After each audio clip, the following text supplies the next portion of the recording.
Okay, guys, hey, it's obvious that I'm off work today, and I had my doctor's appointment at 8 o'clock this morning, and I have some fantastic news, or some breaking news, to actually announce. But I want to take you back to the beginning of February 2023. I set out on a journey, and the journey's never going to be over because every day is real. Every day is challenging, and but also very satisfying. Um, I have come a long ways since February of 23. Um, my blood glucose was completely out of whack. It was 11.5. I had sugar that was reaching beyond the 400s, and it was completely out of control. I was sick. I was sick. I was pretty much metabolically dying from the inside out. At that point, I decided to close my store. I think I closed my store in January, sometime around in there. I closed my store to focus completely on my health. My health was the only thing that made the difference to whatever I was going through. I continued on working at the prison, and you know, and absorbing and learning about this metabolic disease that is completely reversible. So in the first 3 months, so February, March, April, I started monitoring my glucose and trying to get an idea, a ballpark idea of what was going on. What can I eat? How much of it can I eat? And I found myself actually referring back to information that I had basically heard before, but just completely ignored it because I thought it was just like, you've got to be out of your mind. So in my conversation with other people, I feel the same thing, because I completely understand where you are, and but you have to understand where I was. I was desperate for answers. I needed to find out how to fix this, and the only place I found it didn't cost me a dime. Is that remarkable? Is that just a story? No, it's not a story. It is very, very factual. Did not cost me a dime. It cost me time of listening to doctors that know exactly what's going on in our food industry. So 3 months goes by. I started in the keto, and keto, kind of going keto carnivore. Um, that's not going full carnivore, which is meat based, very low carbohydrate. And so I started off on my journey, reaching into the keto thing. A very challenging 3 months. I thought I was doing a fantastic job, and really, I was, because I took my A1C in 3 months. My A1C went from 11.5 to 6.5, and I was astonished. I mean, for what I knew many years ago, when I was actually tapping into this database of doctors and this carnivore community, um, we I had no clue. I thought they were just completely just bonkers, bazooka, just this is no way, that's not possible. But I was desperate. I needed to find a fix. So doing the keto was a great start. And it opened my eyes because I took my dirty keto, which I probably was about, I'm going to say probably about 55% carbohydrate free. And I took it from a 11.5 to a 6.5. I'm still on meds. I'm on Mounjaro, uh, and I was doing my Lancet insulin. I was doing metformin twice a day. I was on fenofibrate, on a whole host of different medications that was costing me just a fortune. Even with insurance, it was costing me a fortune. And I was desperately looking for an antidote, a solution to this whole madness thing of sugar diabetes.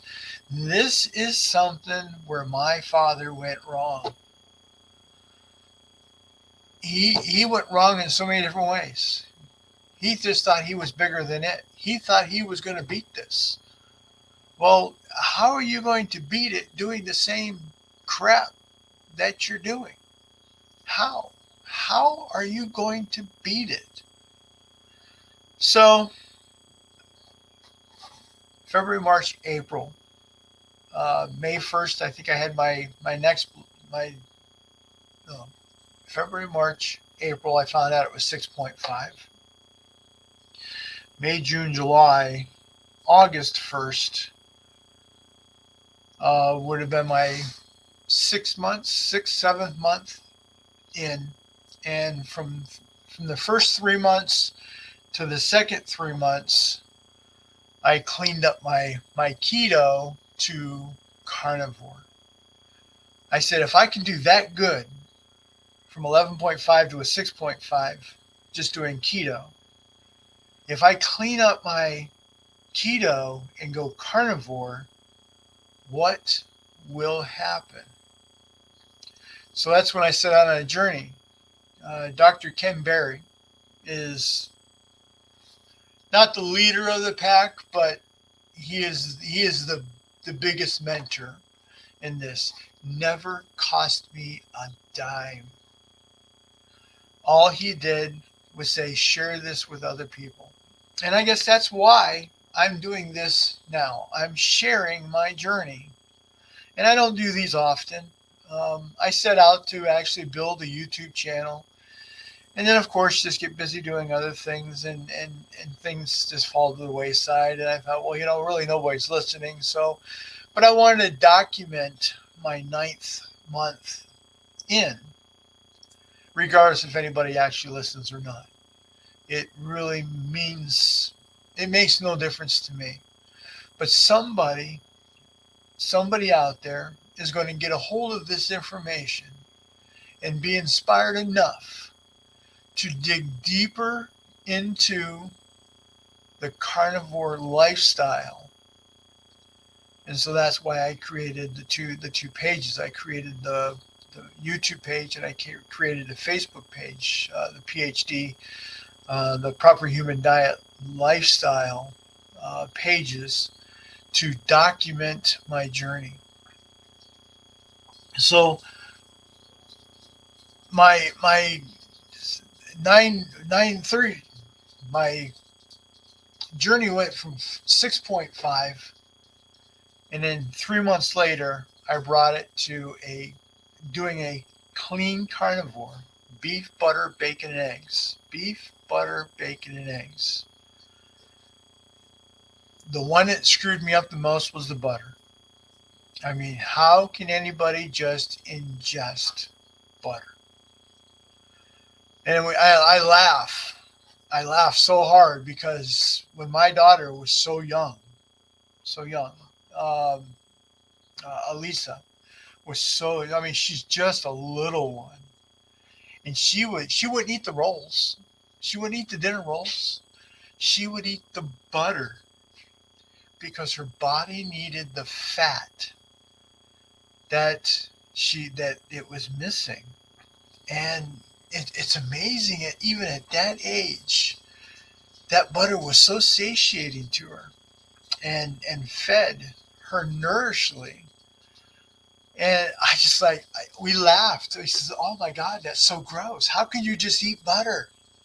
Butter." Well, I'm here to announce to you that I can eat butter by the sticks. Butter is such a satiating major nutrient that your body is just needing. And it all comes back to because way back when, I'm going to say probably in 1964, I was just created at that point. They were taking fat out of carbohydrates. Now there weren't many carbohydrates back then, but they were taking the fat out of carbohydrates. What is the basis? What is the majority of people's diets today? Carbohydrates. And now you're taking the fats out of it. You're taking the fat out of it because our government stated that fat is killing Americans. Completely bullshit. Completely. Our government had got it completely wrong. And it's amazing because they were going off of the food industry that was creating all this carbohydrated food. And now they had to take the fat out of it. They were mandated to take the fat out of it. Most people wonder why we take fiber. We take fiber because it helps us go. Well, if you had enough fat in your body, if you had enough fatty fat in your diet, you don't need fiber. Fiber is not even necessary because your body knows what to do with that fat. Fat does not make us fat. Fat fuels us so we can go, so we can actually motivate and we can move. So, so getting back to the story where I went from from 11.5 to a 6.5. 3 months later, 4.9. At that point, my doctor was just astounded. My endocrinologist just was like, "What in the world are you doing?"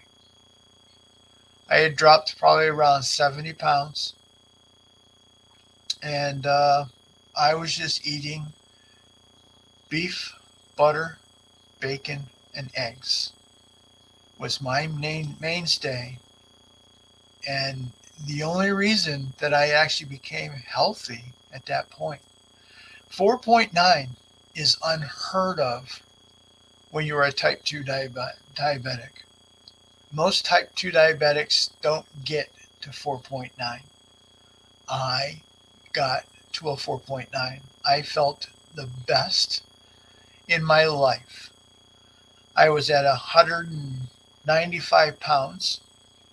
I have never been 195 pounds. And I was feeling fantastic. And everybody around me, "What are you doing? What are you doing? What are you doing? I need to know what you're doing so I can do it too." Well, it's interesting that when you tell them, it falls on deaf ears. Well, I couldn't give up my pizza once a week. Well, I couldn't give up my ice cream. Well, I definitely couldn't give up my milkshakes and my cheeseburgers with that bun and the French fries. I just can't give that up. Well, I have been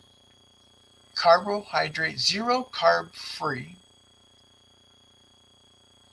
for probably 9 months now. My last carb that I ingested was probably in my fourth month when I decided to clean up my keto to carnivore. And I gave up ketchup and I gave up my coffee creamer. Now, I never cared for coffee unless it had French vanilla in it. How am I going to adjust? Well, again, desperate people do desperate things. And so I did. I went cream free and I went ketchup free, and I found out that you can eat foods without ketchup. Completely amazing. I can eat ribeye steak without steak sauce. Who'd ever thought? Oh my gosh. I mean, what's a steak without A1 steak sauce? Well, I'm here to tell you. 3 months after my 4.9, I completely took me off of all my meds. She took me off all my meds the prior to that, but she left me on the Mounjaro. Mounjaro is an amazing drug. Amazing drug. Works fantastically. But my wife kind of challenged me. You know, she says, "Well, you'll still be able to maintain because you got that Mounjaro." Oh, really? Well, I had 3 syringes in the refrigerator, ready to go, ready to administer. I had taken one of them because you get 4 in a pack, 4 weeks in a month. So I had a month's worth. I took myself off. I said, no. I said, if I'm going to do this, it's all in. All in because that's just who I am. So I went all out. I went all in and said, no, Mounjaro's done. I'm going to do this without the Mounjaro. Now, if you don't know much about Mounjaro, it's an amazing drug. And it does. It changes your thought to where you have no appetite, you have no craving, you have no thought of food.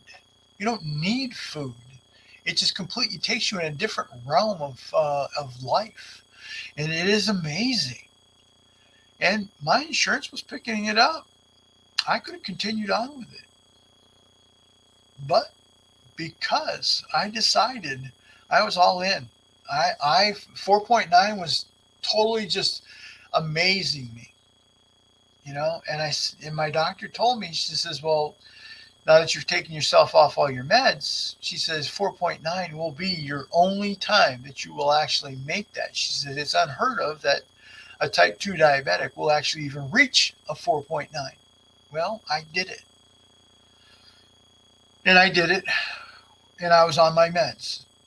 Now that I'm off my meds, she says, now that you don't have your meds pushing your numbers down, you will never achieve 4.9 again. I said, oh, a new challenge. I said, well, we'll see. I mean, because I'm not planning on giving up carnivore. If anything, there's just another level to carnivore, which is called lion diet, which I can just go just meat, salt, and butter. And I did say salt, meat, salt, fat, butter. And there's another level I could have went. I chose not to go. I mean, I dabbled with it a little bit. I just, instead of eating the eggs, I just do 2 steaks. I do 2 ribeyes. And man, it was just, I was feeling amazing. But, you know, then life kind of gets in the way. You start working a lot of hours at work, and, you know, you quit walking, and you quit doing all this stuff that you're doing. But I started doing sit-ups. Yeah, man, I'm telling you what, this old guy didn't do sit-ups ever. That was just, when it come to core muscles, I had no no core muscles whatsoever. So my first, I set up 2 milk crates. And so I'd sit a pillow down on that, and then I'd actually sit on that milk crate, put my feet under something, and then I'd actually crunch out a few. And man, I was struggling to get 10. Well, another, I kept going. I kept going at it, kept building those muscles. And now I can actually say daily I do 150. I do 150 sit-ups. I am so ecstatic by that. I continued that regimen. I figured, okay, I don't have my 2 hours to walk because I started cramming a lot of hours in at work and doing a lot of overtime, only to get caught up on some things that we needed to get caught up on. And I wanted to get a side of beef. I had promised this farmer, Ray Hogle. If anybody knows Ray Hogle, a shout out. I bought a side of beef thinking it was just going to be beef just like you would get in a grocery store. Well, no. That beef is so much different than the ribeyes and the hamburger that you will find in any grocery store anywhere. I don't know what he does. He works his magic with his cattle. And I had gone into the hospital prior to, I think it was in my 6th week, I had an infected toe. And so I went into the hospital, so I was off work for a while. And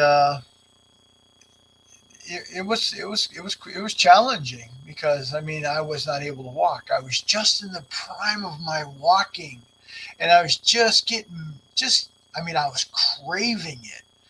And here I had to sit on the sidelines, on the couch, on my ass, not doing anything but healing my toe.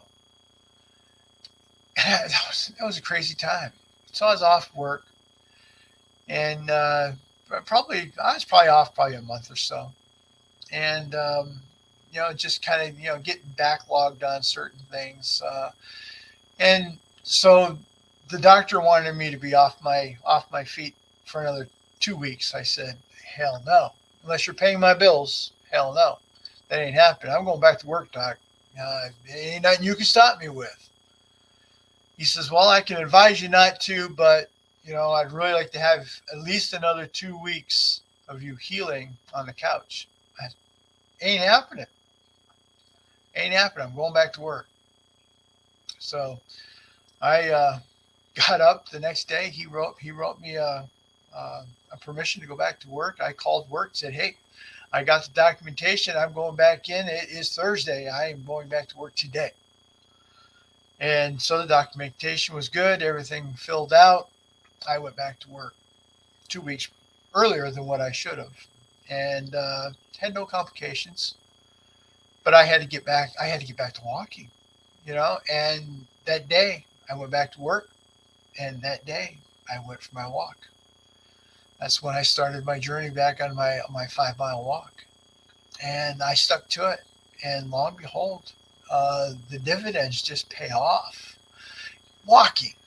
Who would have ever thought that you could actually just burn calories walking from one point to another point? I used to call it my mail run, because I'd head out the driveway with my my cell phone, and I'd be listening to YouTube, and I'd be listening to doctors. I'd be cramming information even at that point, just getting all the data that I needed to put in my head to make sure that I knew that I was doing the right thing. Well, I knew I was doing the right thing, and the walking was paying off. And so I'd go out the end of the driveway, and I'd kind of hang a left, and I'd go down to Hatch's Corner, and I'd walk Hatch's Corner all the way down to Furnace Road. Now, that's not how it started. I'd walk down to the end of the cornfield, and I'd walk back and barely make it, because at one point, this boy didn't walk either. He didn't walk. He didn't exercise. I work like hell. I work all kinds of hours. I work every day, but I didn't walk. No, hell no, I didn't do that. So it's just like, It's amazing because I go down to the end of Furnace. I go down the Furnace Road. I turn around. I walk back. It'd take me about 2 hours. I get down to the mailbox down here in front of my driveway, and I grab the mail, and I'd actually walk up the driveway saying, "Here, I went on my mail run. I went and got the mail." She said, "Well, you're gone for 2 hours." Well, I took the long way, and that's what I did. I did that 30 miles a week, week after week after week.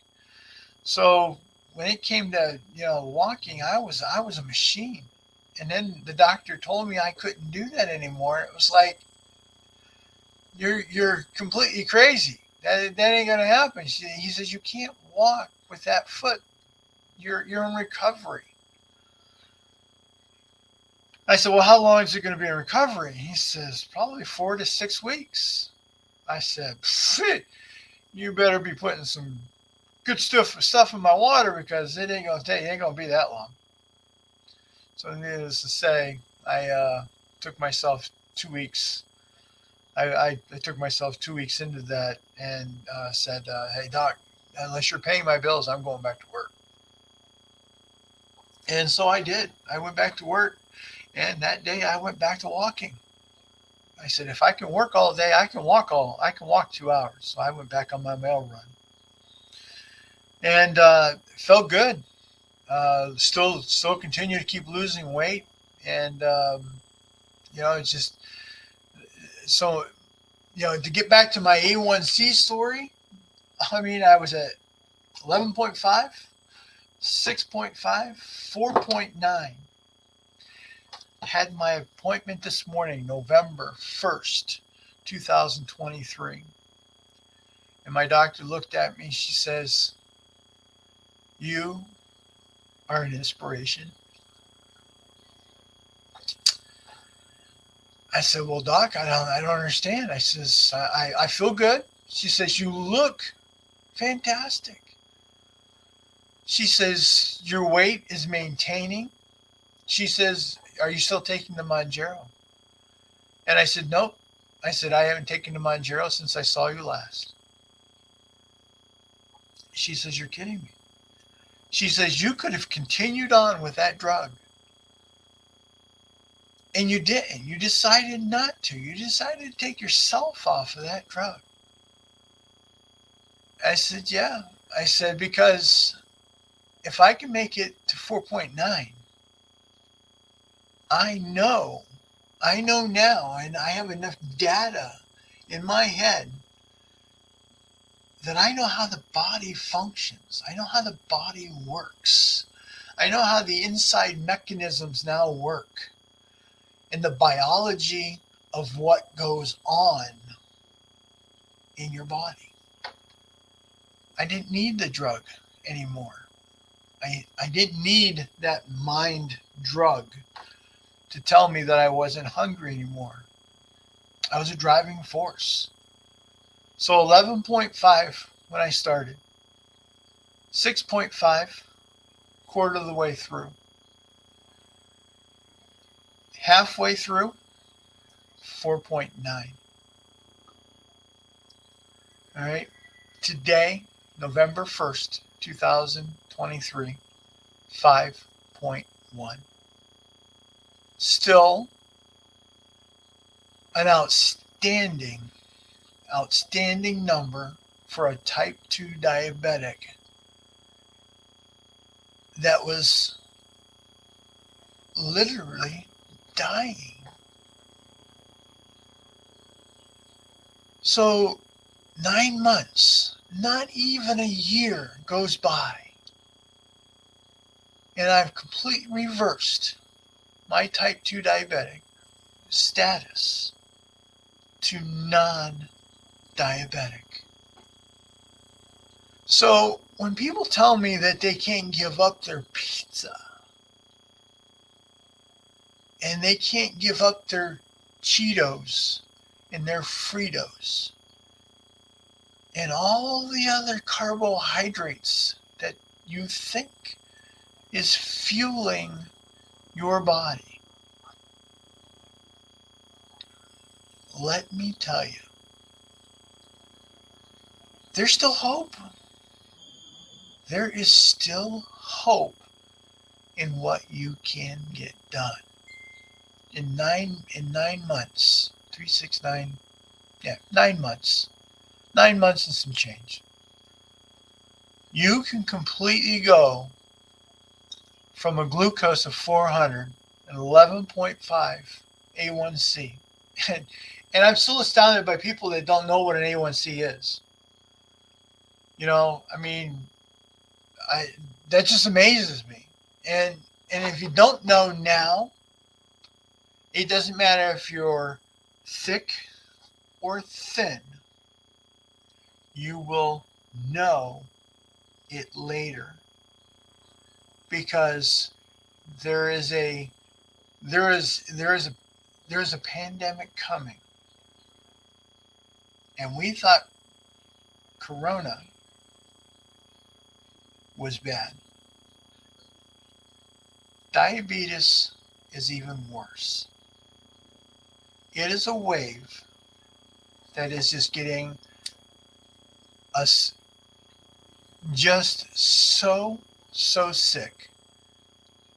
And I hope that this inspires you to reach out. Um, Reach out to me.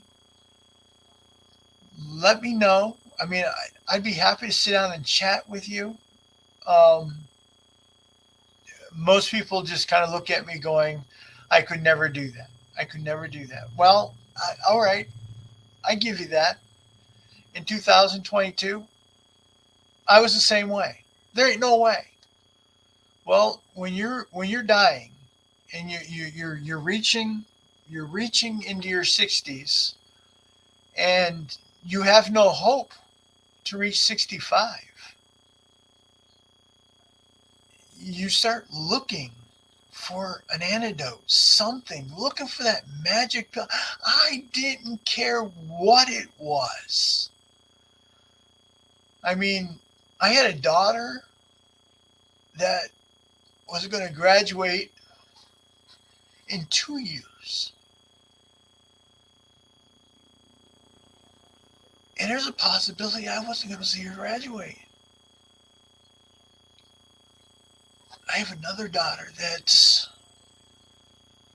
shoot, she wasn't even, I don't even think she was in the second grade. And I definitely wasn't going to see her graduate. Well, now I have the opportunity because I changed the way what I ate. I no longer buy medication. No longer purchase medication. Reaching into my 60s, I never thought that would be possible when I was spending out of pocket so much money. Taking out of the family fund. And I don't do that no more. I mean, I might take an ibuprofen maybe once a day, just to kind of take the edge off, you know, because my sit-ups are hurting, because my walking. So, I mean, you obviously you're not desperate enough. You're not looking at it sensibly like I can't give up my Doritos and my Fritos. I can't give up my ice cream. Oh heck no, I can't give up my ice cream. I cannot remember the last time I had ice cream. Um, it's just I I am zero carb. I am zero carb, full on protein based, carnivore, meat based, beef, butter, bacon, and eggs. And I've sustained that. My doctor just thought I was great. You're not going to be able to do it. You're not going to be able to do it. She says, well, I give her quotas. I mean, okay, I didn't reach a 4.9. That was a mile marker that was completely unheard of. But it's the fact that I had to make a change. Maybe you're not there yet, and that's okay. But I guarantee you, if you are not diabetic now, and your waistline is getting larger, you will be someday. That is a written guarantee. So, I mean, if you're not ready to make the changes now, okay. But just remember, it only takes 9 months to go from bad to good, from type 2 to non diabetic.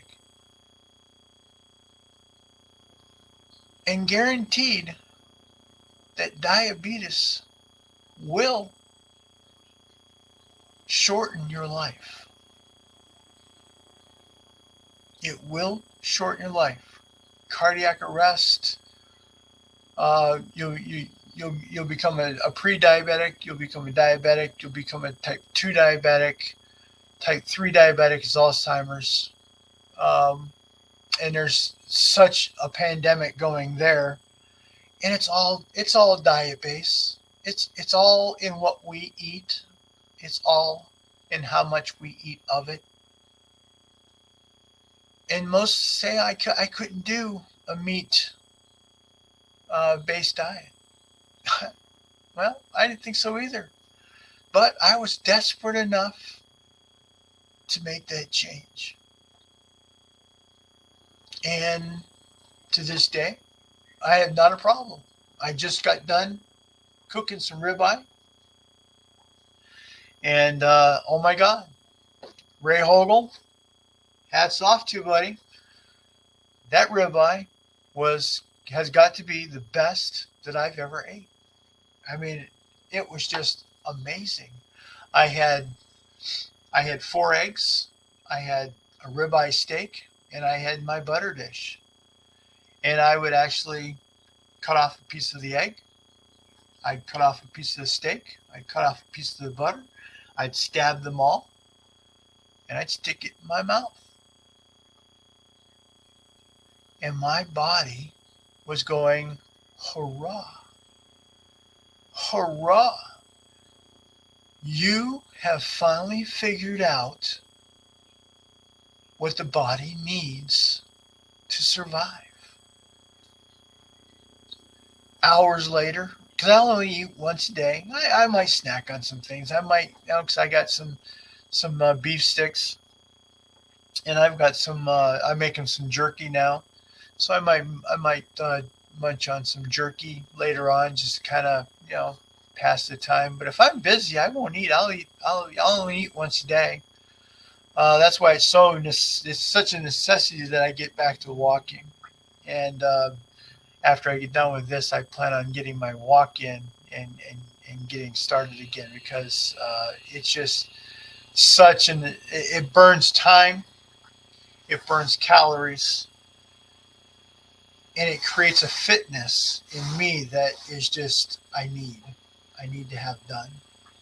And I look at some of the pictures from some of my videos that I've done in the past, and seeing my facial features and my bone structure, and it's like, it just amazes me ever so more that when I actually look at myself in the mirror, going, wow, that is just totally amazing. But it doesn't matter if you're thick or thin, because the liver, the fatty liver, is a real thing. Decades ago, way back when, the only time a doctor saw a person with fatty liver was when they were alcohol, and they were drinking alcohol all the time. They were alcoholics. Alcoholics had a fatty liver. And now we find that the fatty liver is actually caused by the food we ingest. Our liver becomes clogged with crap that we put in it. And the weirder part is that it doesn't happen at a older age. I mean, it doesn't happen at an older age, because they have kids children that are in elementary school, fourth, fifth, sixth grade, that now have fatty livers, only destined to years that go by. They graduate from high school, that they become diabetic. And I guess I guess I don't understand in a way, because it doesn't have to be that way. But the carnivore lifestyle is not for everyone, and we continue to keep dumping the carbohydrates that make us metabolically sick. And hopefully you get something out of this, because I'm not here to harp. I give up talking to people about it. People ask you, what'd you do? I gave up the carbohydrates. I don't even mention my diet. People don't want to listen anyhow, because they form an opinion. And it's like, well, opinions are like assholes. Everybody's got one. I'm here to state that my journey is not over, because I still want to fine tune. All right. I still want to fine tune my metabolic state. I'm not done by the least. She took my blood pressure today. She says, you have a blood pressure of most young kids, young people. She says, that's astounding. She says, whatever you're doing, keep doing it and try to teach others. He says, well, I'll keep doing it, but I don't know if I want to teach. So here's your opportunity. And I'll end with this, because I'm getting a little long-winded. Sometimes I think I'm only going to come on here for 5 minutes and state my blah blah blah blah blah and be done. And then I get into a ramp that just I have so much to say. I'm not here to harp, but this is your opportunity. Reach out to me. I'd be happy to share what I have been doing.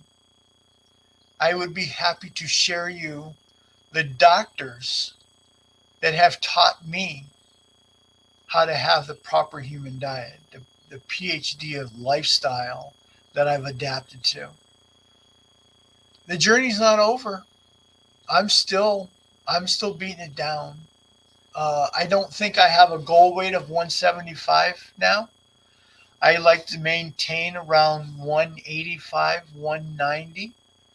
I would like to maintain that and kind of ramp up again my walking and my sit-ups, because it totally just astounding, of what I've accomplished in just a very short period of time. Now, most people would actually say 9, 10, 11 months. That seems like a lifetime. Well, it's not. It's not. But the things that you could actually have, you can reach out to me. It's 440-812-0924. You can reach me at my email, davethomasjones@hotmail.com. I'd be happy to set up a time. There's no money involved. None. I want nothing for my time. I would like to talk to people about it, but most times they're just kind of naive to the feel that they can't give up their ice cream and their chocolate and their milkshakes and their soda. They just can't live without it. Well, all right. Well, someday you're going to live without it, because it's going to kill you. It truly is. Some people handle it better than others. Some people can go a long time as a type 2 diabetic. My father went till he was probably 50-ish as a type 2. His liver, his kidneys gave out, went on dialysis, and was on dialysis for probably pretty close to 20 years, which is almost unheard of. almost unheard of to be on dialysis for 20 years. I did not want to. I did not want to go that road. Did not want to go that road. My biggest fear now is going back. That is my biggest fear. But if I slip up once in a while, I might eat a banana. Ooh, I might eat a banana. I might have an apple. I'd be really crazy if I had grapes. That's kind of a really crazy idea. But for me to actually go back to what I was doing before now, of course, I love pizza. I was a pizza maker for years. Had my own pizza shop, had my own restaurant. Um, I could never do that industry again. Never in my life could I subject myself to all that food. When I was in the pizza business, I was 300 pounds. I was teetering between 299 and 300 pounds. I was completely, and I was 45. I was 45. I felt like I had all kinds of energy. Whew, man, I have no clue because you think I have energy. I have energy now. It's just astounding of the energy that I have now. And completely took my type 2 diabetes away. All my meds are gone. I no longer sleep with a sleep apnea or a CPAP machine. Gave that up because I don't snore. I don't gasp for air when I sleep. I slept with that damn thing for probably 20 some years. 20 some years, folks. A long ass time. I no longer need it.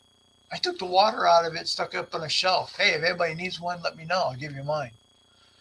But the chronic neuropathy in my feet, gone. Do not have that sensation anymore. Um, and I can always tell if I eat something that's got some sugar in it because that sensation comes back and it kicks me in the ass and reminds me of what I'm doing and why I'm doing it. Because you don't want to go backwards. You want to push forward. So when I actually started my sit-ups, I barely crunch out 10. 10. I kept at it, and I kept at it. I kept adding more, and I kept adding more, and kept adding more. My wife, kind of clowns around with me, and she says, you seem like you're one of those Marine guys or something. You just got to sit there and you gotta crunch out 150 sit-ups. I said, no. I says, I just like, I like, I like a stomach that has some muscle to it, some tone to it. So I just, crunch those out, and I'm not going to stop at 150. I want to keep going. I want to keep going because I can. Because I can. I'm going to walk.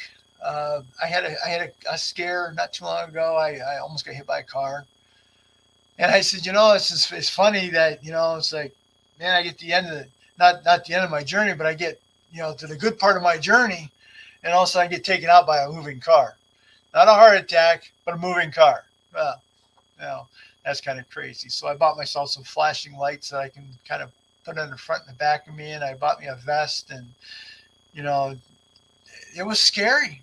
It was scary. I'm looking at that car coming dead at me, and I'm just like, what are you thinking? And obviously you could see by the expression on his face, he wasn't paying attention to what he was doing.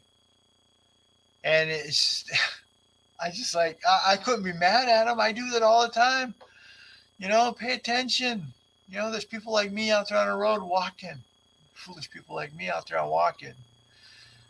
But don't give up hope. Don't give up hope. Maybe now's not your time. But guarantee, hey, subscribe and like this down below in YouTube. Be a part of our PhD family in my Proper Human Diet Lifestyle Facebook page. And every once in a while I post in there, doctors, surgeons, people that have influenced me over the 10 months, and have actually helped me recreate myself. I share and I post them all the time, and you'll get nuggets, not chicken nuggets. Don't eat that crap. Don't eat that crap. Don't feed that crap to your kids. I understand they like it, but it's not even chicken. But my girls, they love their chicken nuggets and French fries. Uh, they just don't understand what it's doing to them. And someday, my daughter, the brainiac she is, the smart, bullheaded that she is, like her dad and her mom, she will possibly watch this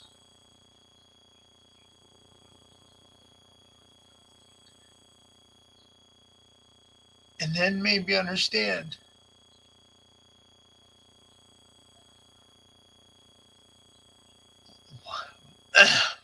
why I did it.